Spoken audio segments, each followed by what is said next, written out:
Porque nadie te contó que la maternidad es tan hermosa como agotadora. Soy Eli Garcidueñas, bienvenidos al podcast Maternandeando. Este podcast es un espacio para compartir ideas. Las opiniones de nuestros invitados les pertenecen únicamente a ellos y no representan necesariamente las de Maternandeando o el equipo detrás de este proyecto. El día de hoy, y porque ustedes lo pidieron, tenemos a la doctora Miranda Acosta. Ella está certificada internacionalmente en lactancia materna. Bienvenida, doctora Miranda. Muchísimas gracias por la invitación, Eli. Al contrario, por abrir este espacio y darle voz a más mujeres que quieren compartir su profesión. Híjole, y es que este es un temazo. La lactancia materna ahorita se sabe mucho, pero luego no hay buena orientación. Así es. Hay muchas mamás que siguen buscando respuestas y a veces no encuentran como las indicadas para poder continuar o iniciar una buena lactancia. Sí, totalmente. Lo que dices es clave porque la profesionalización en el área de lactancia en México apenas está en pañales, ni siquiera es una profesión reconocida. Entonces, cualquier persona puede formarse como asesor de lactancia, pero las bases son distintas tanto en el personal de salud como en el personal que no es salud. Y requerimos de todas las voces definitivamente y que todos se interesen, pero profesionalizarlo hace que acompañes de una manera, sobre todo muy centrada en el binomio, porque son dos personas, es mamá y bebé, y tanto mamá como bebé pueden tener dificultades para la alimentación. Se piensa que mamá es única, exclusivamente la responsable de la lactancia, y para nada. Tienes muchos factores, muchas variables que la van a impactar directa e indirectamente. Y fíjate, me gustaría comenzar con lo básico para ir abriendo el tema. A ver, ¿cuál es la importancia de la lactancia materna? ¿Por qué ahorita está otra vez revolucionándose este tema de lactancia es lo mejor para tu bebé, para su desarrollo? ¿Cuál es la importancia que tiene? Fíjate que culturalmente se está retomando el tema. Porque no sé si tú, seguramente sí te ha tocado conocer mujeres de tu misma generación que posiblemente no lograron lactar y que a ellas no las amamantaron y que sus abuelas tampoco las alimentaron con pecho.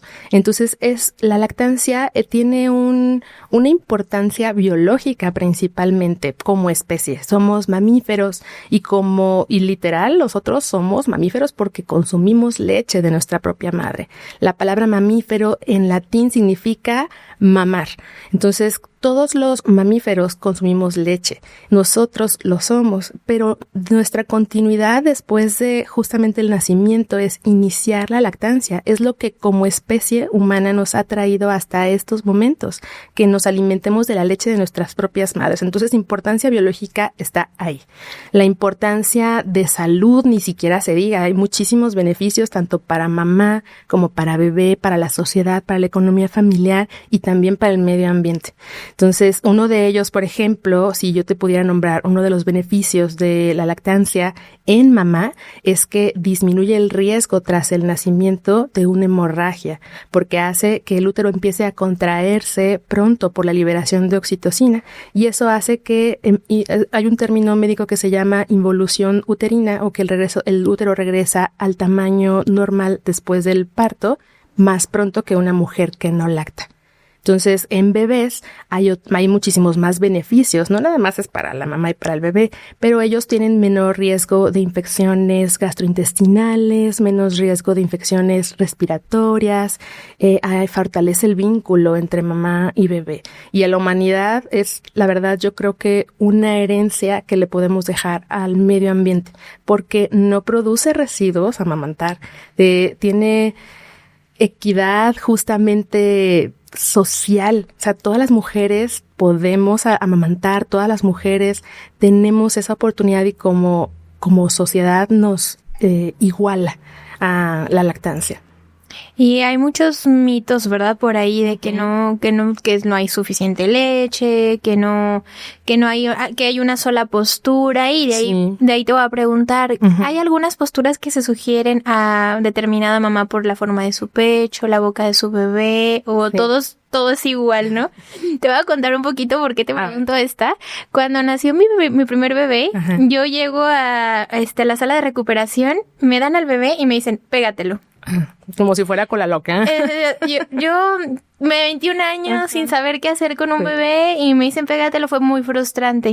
Y yo creo que ahí empecé como a ponerme muy ansiosa por no saber qué hacer y el bebé lloraba y yo no sabía qué era pegar, medio me lo intentaba y lo decía, no, le tapo la nariz o no entendía. Sí. Entonces, ¿nos puedes platicar un poquito sobre el tema de posturas? Ay, sí, fíjate que está romantizado esto, o más bien se piensa que ya por ser mamá, ya vas a tener las respuestas de todo en lactancia. Y por supuesto que no es así. Para nosotras las mujeres ha dejado de ser un tema instintivo. A pesar de que es algo biológico, es un tema que yo debo de aprender de otras mujeres. Yo necesito referentes culturales que a mí me enseñen qué se puede lactar y cómo hacerlo. En los bebés sí es 100% instintivo, ellos nacen con reflejos que los van a ayudar a alimentarse por sí mismos del pecho, porque su cerebro es un cerebro más primitivo, llamamos nosotros. No, tiene más reflejos que le van a ayudar justamente a alimentarse, a alcanzar el pecho por sí mismos, pero nosotras como mujeres necesitamos aprender de alguien más. Yo les pongo muchísimo el ejemplo en la consulta prenatal de lactancia a las familias. Les digo que es como aprender a manejar. Seguramente tú necesitaste a alguien que te enseñara, pero si tal vez nunca hubieras visto a nadie más manejar, si nunca alguien te hubiera enseñado, si tú nunca hubieras sabido que hay alguien que te puede enseñar, ¿tú te animarías a manejar sola un coche? Por supuesto que no, da miedo, te frustras, seguramente hubieras chocado, o sea, hubiera sido un tema y te hubieras traumado y no hubieras podido hacerlo. Posiblemente. La lactancia es exactamente igual, requiere de una curva de aprendizaje, requiere que alguien te enseñe a practicar, a hacerlo, porque si no, tú te vas a frustrar muchísimo, va a haber mucha incertidumbre y posiblemente vas a destetar. Entonces, alguien te tiene que enseñar. Desde ahí rompemos el primer mito de que la mujer ya sabe amamantar desde que tiene su bebé. Y no, hay una curva de aprendizaje y tenemos que aprender viendo a alguien más. Nuestros referentes culturales no es la lactancia. Si yo te preguntara a ti, ¿cuántas familias o cuántas mamás cuando vas al súper ves amamantando? Pues, ¿cuántas me dirías? Muy pocas. No, o una cada venida de obispo, casi. O sales a la calle y no ves a nadie amamantar. Pero ¿cuántas mujeres has visto alimentar con biberón? ¿O cuántas personas has visto alimentar con biberón? Nuestro referente cultural es ese. Entonces tenemos que empezar a romper ese patrón, ese paradigma, y eso es lo que hace que las mujeres tengan que estar sosteniendo y soportando con muchísima, casi que fuerza desde adentro para mantenerse en la lactancia, porque la presión social es dale biberón. La presión social es no pasa nada, dale fórmula. Entonces, desde ahí iniciamos con el primer mito, ¿va? Las posturas, híjole, hay un montón habidas y por haber. Casi siempre los videos de YouTube te enseñan todas las posturas, pero no tenemos el mismo cuerpo, no tenemos las mismas circunstancias de nacimiento y no tenemos a los mismos bebés. Entonces se tiene que personalizar cada una de ellas. Puedes iniciar con las más básicas, que es la postura o la posición de cuna clásica, pero si tu pecho tiene una dirección diferente a la que estás viendo en la mujer del video, pues no te va a funcionar. Y me acaba de pasar justamente hace 2 días con una mamá que ella quería amamantar con la posición de cuna cruzada, porque yo le dije, esta es mi favorita para solucionar muchas dificultades. Ella quería cuna cruzada, pero su pecho, la caída natural del pecho y la dirección del pezón no era para una posición de cuna cruzada, que es justamente sostener a bebé con el brazo contrario del lado que yo le estoy dando. Entonces, cambiamos a una posición que se llama balón de fútbol, dirigiendo, fútbol americano o fútbol de rugby, que depende de dónde escuchen, uno es gringo y el otro es inglés. Entonces, balón de fútbol es justamente posicionar a bebé, sostener la cabeza con el mismo brazo que le estoy dando, pero dirigiendo sus pies hacia la espalda. Y esas posiciones son ideales para mujeres que tienen pechos muy voluminosos o muy caídos, o que han tenido justamente una cesárea que les duele justamente la herida. Nos funciona también muy bien en bebés que, por ejemplo, son prematuros porque sostenemos la cabecita. La posición de cuna clásica, casi todas las mujeres la practican ya que tienen un poco más de experiencia, o en mujeres que tienen ya más tiempo o más lactancias. Pero esa posición de cuna clásica es con la que casi todas quieren iniciar, y a veces cuando tienen cesárea y están acostadas, esa posición es la más incómoda, muchas veces. Entonces no hay una sola posición para amamantar, hay muchísimas y se tiene que personalizar siempre. Eso es bueno saberlo, porque a veces por una mala postura se frustra uno y dice mejor ya no, porque hoy ya no me sale, y empezamos a hacernos como ideas. Y sobre todo que te duele amamantar cuando no hay una buena técnica, que ahorita hablamos de técnica de lactancia, pero si te duele, por supuesto que no vas a querer amamantar, y es 100% válido, porque nadie quiere tener dolor en su vida. Ay, no. Ni sufrimiento al momento de que le estás dando lo mejor a tu hijo. Así es, justo. Y yo te quería preguntar ahora, hay también otro factor que yo he escuchado bastante en las mamás con las que trabajo, que es lo del frenillo. Entonces, traen el tema del frenillo todo lo que da, porque ahora todos los bebés tienen frenillo y estamos como con una desinformación por esto, y dije, tengo a la experta. Qué preguntaza, la verdad. Es algo que ha generado controversia. El frenillo existe como especie en nosotros humanos, ¿no? Y es un remanente de la etapa gestacional. ¿Qué quiere decir? Que es un tejido que no se cortó, entre comillas, de forma adecuada in útero. Nosotros tenemos en el útero desarrollo de estructuras como embriones. Y cuando apenas está formando nuestra cara se forma a partir de algo que llamamos arcos faríngeos. Los arcos faríngeos son esta estructura que van a dar forma a diferentes tejidos en nuestra cara y en nuestro cuello. Estos arcos faríngeos se fusionan a través de algo que llamamos nosotros, pues, cresta neural, que nacen de aquí, de la cresta neural, y se vienen hacia el frente y se fusionan aquí en la línea media. El arco de Cupido es justamente la culpa de la fusión de esos arcos faríngeos. Pero cuando hablamos de la lengua y de cavidad oral, tenemos diferentes arcos faríngeos que van a hacer que esto se fusione. Entonces, la mandíbula viene de los lados hacia el frente, la cavidad oral viene de los lados hacia el frente, la lengua viene justamente así, y sobre todo esa estructura que está por abajo de la lengua es un músculo y es de los más fuertes que tenemos en el cuerpo. Esa lengua se une a los músculos del suelo de la boca a través de un tejido que se conoce como frenillo lingual. Todos tenemos frenillo lingual. Pero cuando estamos en el útero y se fusiona de esta forma, hay ocasiones que ese tejido no tiene la apoptosis, o sea, no tiene el corte automático que hace nuestro cuerpo, y se queda restrictivo, se queda corto. Hay ocasiones que lo podemos ver, esa telita, esa fascia aponeurótica que recubre esa musculatura que une nuestro músculo de lengua con los músculos del suelo de la boca, se queda cortito. ¿Y por qué no sufrió esta apoptosis en el útero? Ahora, no se sabe muy bien a ciencia cierta si es algo genético, o sea, algo que yo le heredo a mi hijo, que la mayoría de las veces es así, o si es algo congénito, algo con lo que nacen y que adquirieron en el útero. Aún no está bien dicho si se ha encontrado algo de genes asociados a este frenillo lingual restrictivo. En las familias, normalmente cuando los padres preguntamos si alguno de los dos, mamá o papá, tiene frenillo lingual restrictivo o si tiene dificultad para pronunciar la R, la S o la Z, ya podemos empezar a sospechar desde ahí que puede haber una restricción oral. Pero todos tenemos esa estructura porque todos nos formamos en el útero de la misma forma, solo que unos no están tan cortos como otros y deben de permitir la función de la lengua, más allá de cómo se vean, porque hay unos que sí te tocan verlos y dices, ay, está aquí en la punta, pero no le limita la función, que es la alimentación al inicio, no le limita la fonación, que es justamente decir estos fonemas R, S, Z, y no siempre hay necesidad, no le limita la respiración y no siempre hay necesidad de cortarlo, hacer algo que se llama frenectomía. Entonces, no porque yo lo observe significa que ya debe de quitarse.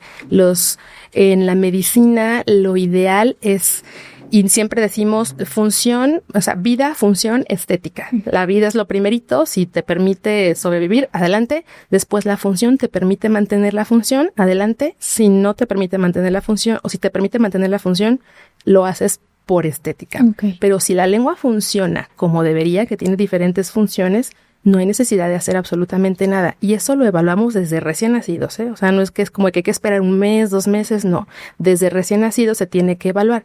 Hay médicos neonatólogos que tienen un entrenamiento en eso y evalúan la cavidad oral desde ese momento y observan el frenillo, pero primero observan cómo come bebé en el pecho. Porque esa cavidad oral de bebé tiene que venir optimizada para el pecho de su propia madre. Entonces hay bebés que no tienen dificultades, a pesar de que tienen un frenillo lingual. Hay una clasificación que llama de la doctora Corilos, que no significa que uno sea más grave que otro, sino es una variedad de presentación diferente, en donde se está insertando esa telita. Uh-huh. Y tipo 1 es el que yo veo bien adelante, que es ese diagnóstico de camión, dice la doctora Mariana Colmenares, porque justamente yo voy en el camión, veo un bebé llorar y se le ve con una lengua de corazón. Uh-huh. Ya. Sí. Frenillo tipo 1. El tipo 2 es justo detrás de la lengua. Eso también se puede ver sin problema cuando un bebé llora. Frenillo tipo 3, yo tengo que evaluar. Ahí sí, tengo que exponer el frenillo, ver dónde está insertado, la longitud, la elasticidad del frenillo y ver cómo está su peristaltismo, cómo está el sello de la lengua, todo lo demás. Y el tipo 4 es un submucoso. Nosotros en los músculos, no sé si te ha tocado cocinar pollo. Sí. Seguramente. Una pechuguita de pollo, y hay veces que tienen como una telita transparente. Sí. Eso es la fascia aponeurótica, eso es lo que une ese músculo con otros músculos. Nuestros músculos están unidos entre sí a través de esta fascia aponeurótica y recubre toda esa telita, todos los músculos de nuestro cuerpo. Entonces, por abajo de esa mucosa, a veces está una restricción lingual, hay un frenillo submucoso. A eso sí hay que explorarlo. Uh-huh. Y casi siempre, la mayoría de las veces, no requieren intervención, requieren más rehabilitación. Okay. ¿Va? Pero sí es un sobrediagnóstico, porque no hay una forma, no había hasta hace poco un entrenamiento específico en esto. Mi esposo es pediatra y cuando yo empecé a estudiar del tema de lactancia y vi esto de frenillos, le digo, oye, ¿tú cómo evalúas los frenillos? Y me dijo, ¿los qué? Y yo, los frenillos. Y me dice, no sé, eso no me lo enseñaron en la residencia. Y yo, ¿cómo? Entonces, es una práctica que cuando, en las épocas donde no había tanto acceso a la salud, las parteras lo conocían desde el inicio. Ellas sabían muy bien y ellas hacían los cortes de los frenillos. Ok, y esto, la parte de observar si un frenillo está corto uh-huh. y atenderlo a tiempo, ¿nos puede ayudar a mejorar la calidad de la lactancia? Por supuesto que sí. El frenillo puede impactar de diferentes formas en la lactancia. La primera es el dolor. Dolor o dificultad de bebé para que se enganche de forma adecuada del pecho y transfiera leche, o sea, saque leche. Entonces, los bebés a veces sí succionan, pero no sacan leche del pecho. Entonces ahí es como el arte de la observación, de definir cuándo sí está extrayendo leche, cuándo no está extrayendo leche, y tenemos que educar a la mamá para que ella vaya viendo, uh-huh. identificando cómo sí es que el bebé está extrayendo leche. Porque no nada más porque un bebé succione quiere decir que ya está comiendo. Uh-huh. No, y esa es justamente la evaluación que hacemos. ¿Qué otra cosa me preguntaste? Que si eso puede ayudar a la lactancia. Sí, a corto plazo sí.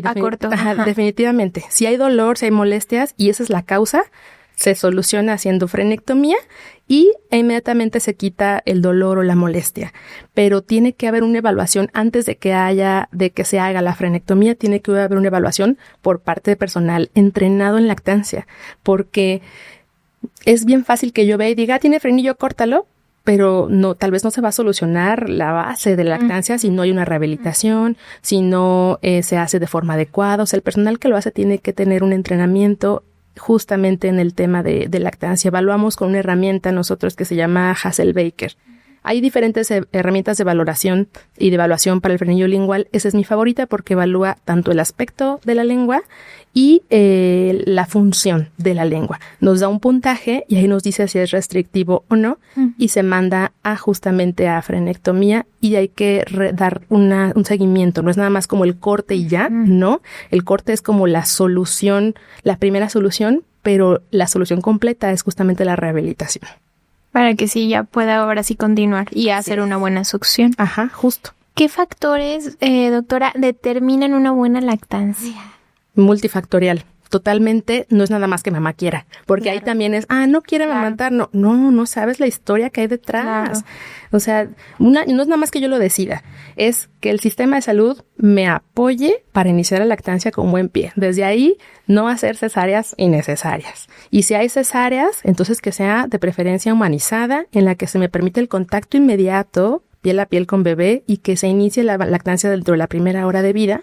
Y si es parto, igual, iniciar la lactancia dentro de la primera hora de vida con contacto inmediato piel a piel, y solito los bebés empiezan justamente a reptar o a buscar el pecho. Entonces el sistema de salud te tiene que apoyar.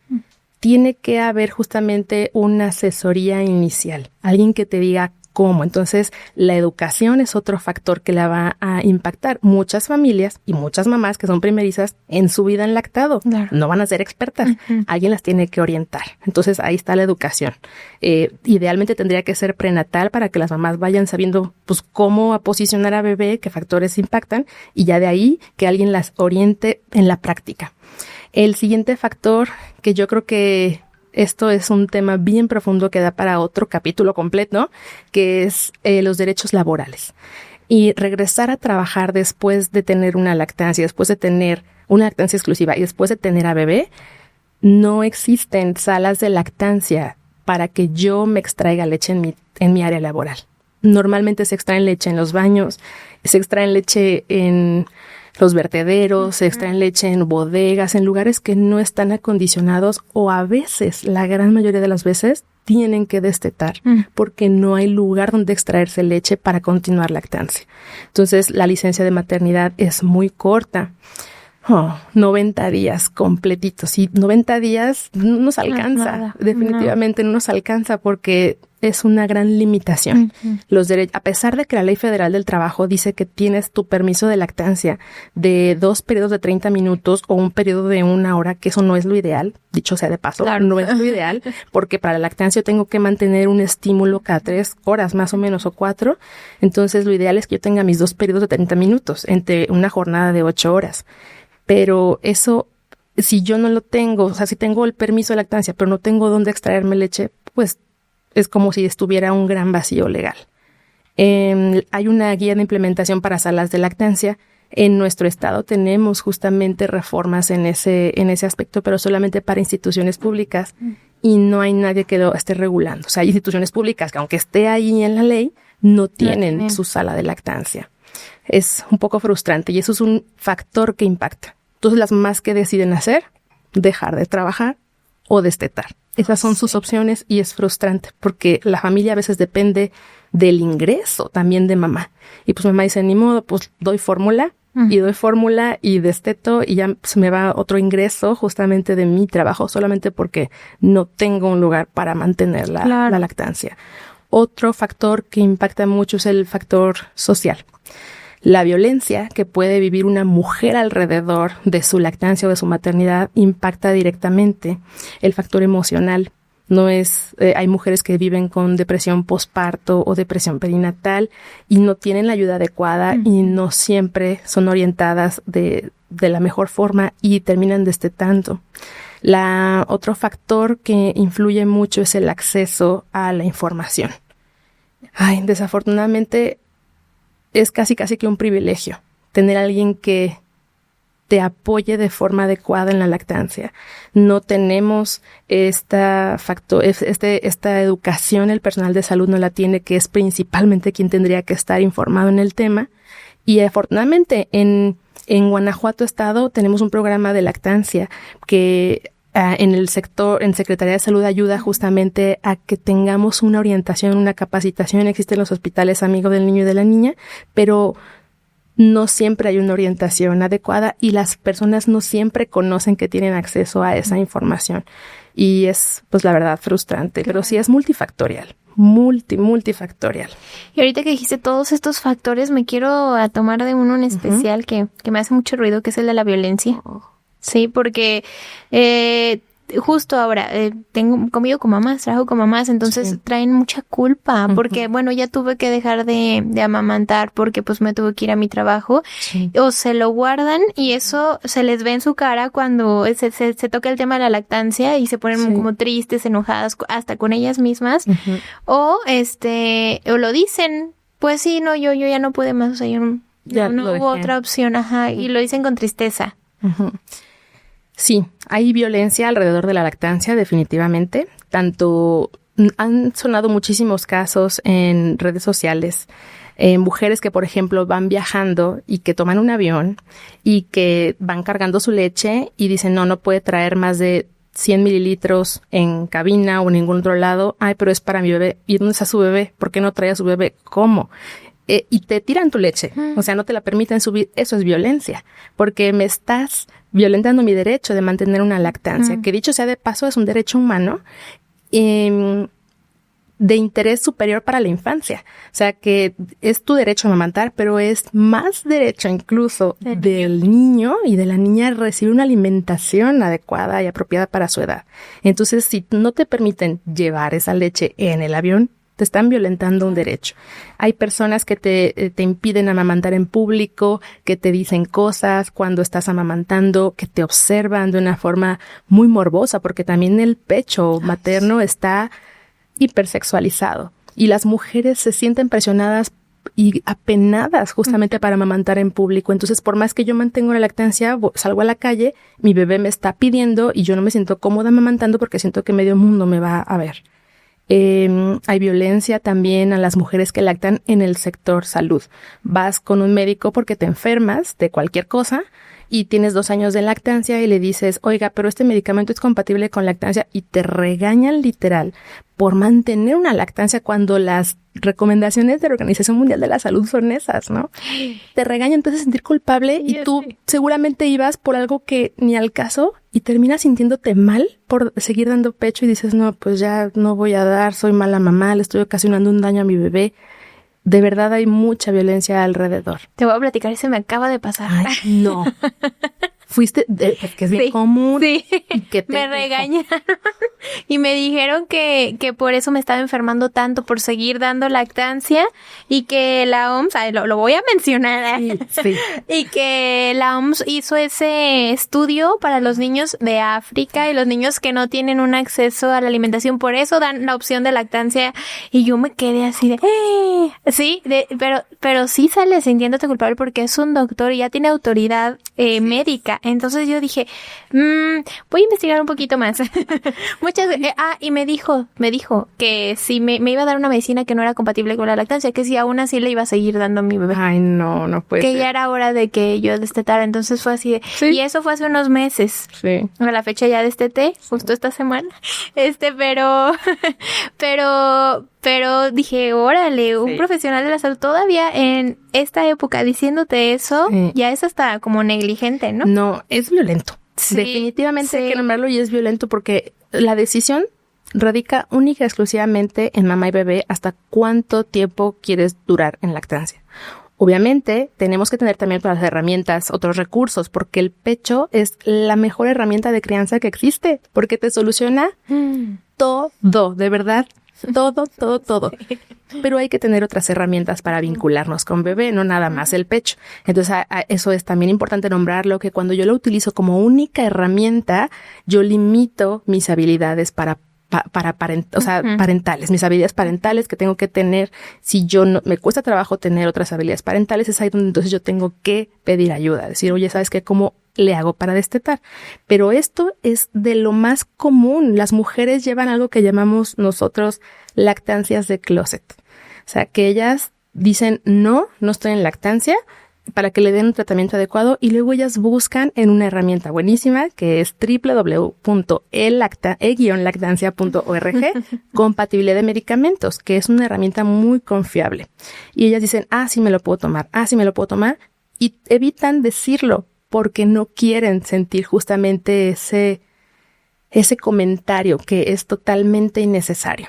Tenemos una cultura muy pobre en el área médica en el tema de lactancia, No le corresponde a nadie decir hasta cuándo, o sea, solo mamá y bebé. Las recomendaciones de la OMS son esos y no son para países que Claro. los que están en África, no, es recomendaciones mundiales, porque también México es un país en vías de desarrollo donde te vas aquí a una colonia suburbana donde no hay acceso a drenaje y ya de ahí ya está en riesgo un bebé si consume fórmula. Entonces, porque no hay agua potable para prepararla. Claro, Entonces es más riesgo que yo destete a que continúe. Entonces, no, México no es un país primermundista, es un país tercermundista en vías de desarrollo. Lamentablemente, en vías de desarrollo, pero no es posible que los profesionales de la salud sigan pensando que es para... Si hubieras dicho, y usted va a comprar la fórmula. Entonces no le pago la consulta. Sí. Me voy por la lata. Hablando justo de las fórmulas, vamos a tocar ahora el tema, ¿en qué casos sí son necesarias? Porque sabemos que, bueno, hay casos que ya es inevitable usarla y ¿cómo es el uso adecuado de una fórmula? Ay, todo un tema. Fíjate que no hay un protocolo de actuación del área médica para decir cuándo sí y cuándo no utilizar la fórmula. Haz de cuenta que es como de acuerdo a criterio médico. Entonces, si a mi criterio médico a mí me genera preocupación o angustia porque no conozco el tema de lactancia y yo tengo la expectativa de que a ti después del parto te debe salir leche así a chorros y yo no veo eso, para mí tú no tienes leche y yo te digo, dale fórmula porque no tienes leche, pero es desconocimiento mío. Entonces, a mi criterio ya tendrías que utilizarla.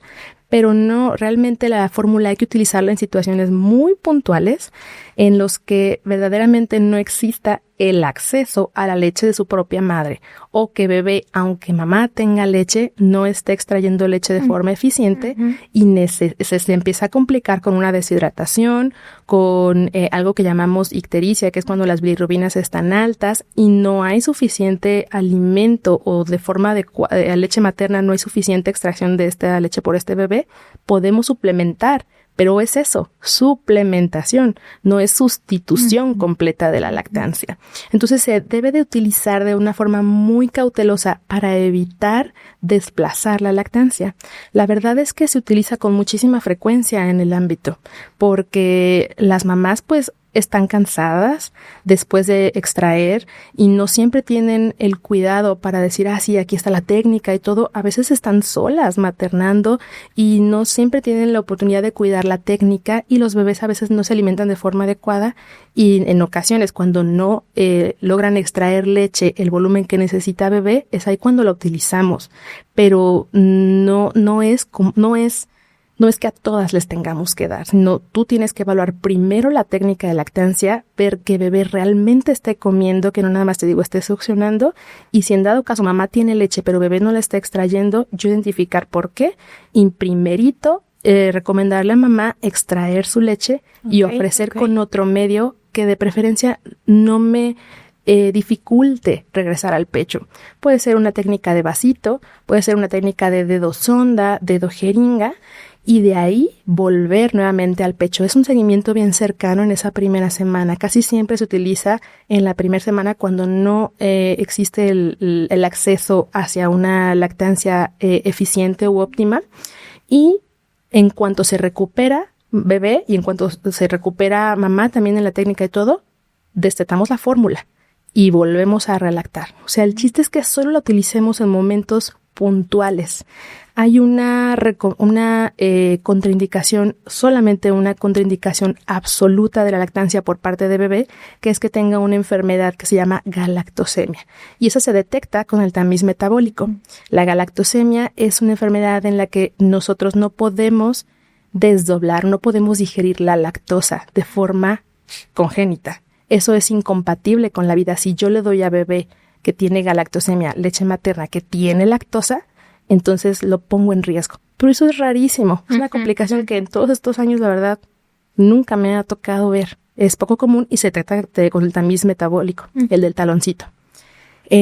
Ahí sí tendríamos que dar fórmula, sí o sí, o una contraindicación absoluta para nuestro país. Las recomendaciones de Secretaría de Salud son esas, es que mamá tenga VIH. Porque el virus de la inmunodeficiencia humana se transmite a través de la leche materna. Y es algo que muy pocas mamás saben y andan ay, te doy mi leche, te regalo mi leche. Eso también, donación entre pares es un riesgo, porque tú no sabes, pues, las prácticas de cada persona. Claro. Entonces no sabes si esa mujer tiene una evaluación adecuada para ser donadora de leche humana. Entonces, a través de la leche materna se transmite esta enfermedad y las mujeres que son portadoras y que tienen a sus bebés, la recomendación de la Secretaría es justamente no. Una recomendación de salud pública en México es descontinuar la lactancia y ofrecer fórmula. Está saliendo información muy reciente sobre justamente el VIH y lactancia, porque si tú tienes VIH y te quieres embarazar, pues tienes que ir con un infectólogo para que te haga algo que se llama recuento de linfocitos, CD4, o sea que no haya detección de este virus en sangre y no se transmite. El riesgo es muchísimo más bajo porque también por vía placentaria o transplacentaria se transmite.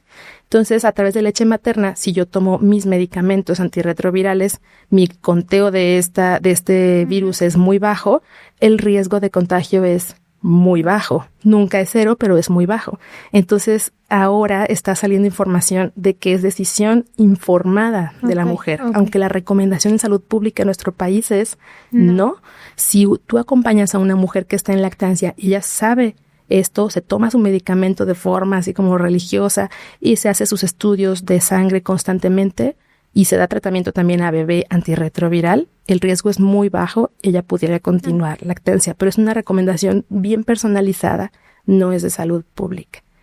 Ay, bueno, pues eso es bueno que lo sepan, sí, muy bueno, porque justo si hay una mamá que tiene pues este factor, mejor que esté informada. Sí, justo, pero la fórmula se utiliza, hasta te la venden en la farmacia, cualquier persona puede tener acceso a ella, no se prepara de la forma adecuada, que de hecho cuando las familias se alimentan con fórmula y su economía se ve afectada, muchos rebajan la fórmula. La fórmula se tiene que preparar como dice justamente el fabricante, pero primero se pone agua y después se pone el polvo. Siempre se reconstituye de esa forma. Pero hay familias que dicen, ay no, ¿sabes qué? No me alcanza este mes para la fórmula, entonces ¿qué hago yo? Le pongo más agua y menos polvo. Y ya le digo, no, ya son 8 onzas, pero no la preparas como 8 onzas, la preparas como 3 onzas. Pues los nutrientes. Se desnutren los bebés. Y sí puede haber complicaciones, entonces por eso es bien importante saber cuándo sí utilizarla y sobre todo cuándo retirarla. Es decir, ya solucionamos la dificultad, evitamos alguna complicación, retiramos en ese momento la fórmula y nos regresamos a la lactancia exclusiva. Es una área de experiencia que lleva muchos años saber orientar. Claro. Pues ya vamos terminando con este hermoso capítulo. Yo estaba muy emocionada por tenerte aquí. Pero, platícanos qué mensaje quieres dejarle a las mamás que te van a estar viendo, que te están escuchando, que estoy segura de que va a ser un capítulo que va a informar a muchas personas. Híjole, yo quisiera decirles que busquen ayuda. Si tienen dificultades en lactancia, hay manera de solucionarlas. O sea, que no piensen que es un sacrificio. Eso es muy importante. Sí es una entrega del cuerpo, la verdad que sí, tanto el embarazo como la lactancia. Pero si hay dificultades, hay soluciones. Y que busquen personal capacitado en el tema. Eso es como la clave que les puedo decir. No desistan y busquen, pero cuando tengan dificultades, no tarden en buscar ayuda, porque mientras más tardan, más se complican y eso hace que de repente lleguen con muchos temas a la vez y que no sepamos con cuál actuar primero. Entonces, si es dolor, luego buscar ayuda y definir la causa del dolor, si tiene solución en ese momento y qué plan vamos a hacer. Pero si más se tardan, más difícil va a ser. Ay, pues muchas gracias por estar aquí. Dinos en dónde te pueden encontrar, cuáles son tus redes sociales. Bueno, me pueden encontrar tanto en Facebook como en Instagram. Estoy como doctora DRA.mirandaacosta en Instagram y estoy en Facebook como DRA.mirandaacosta y BCLC. Perfecto. Pues muchas gracias. De nuevo, nuevamente. Por la invitación. Gracias. Y recuerden que si tienen un tema de interés, que queramos que quieran que busquemos al experto, comenten por favor qué tema quieren que busquemos. Sigan la página, compartan y suscríbanse. Nos vemos en el siguiente capítulo.